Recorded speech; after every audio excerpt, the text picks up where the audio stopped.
Показатели результатов работы органов прокуратуры за минувшие полгода озвучил в своем докладе первый заместитель генерального прокурора Георгий Аршба. Он также рассказал о мерах по повышению эффективности прокурорского надзора за исполнением законодательства Абхазии, защите прав и свобод граждан, координации работы всех правоохранительных органов. Нами были приняты необходимые организационные и надзорные меры по обеспечению законности одного из самых важных политических событий истекшего полугодия – это выборы в парламент Республики Абхазия.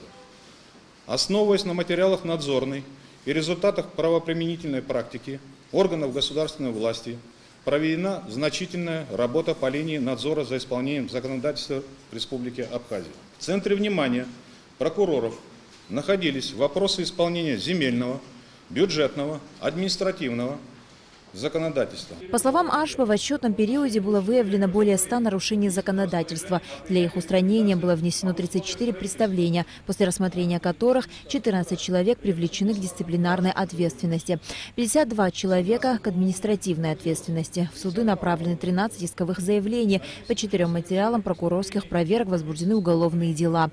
Мерами прокурорского реагирования организациями и предприятиям возмещено более 11 миллионов рублей. Были также подведены итоги работы судебного управления.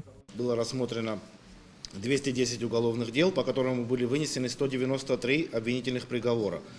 Общее количество осужденных 236 человек, из которых были приговорены к лишению свободы 109 лиц.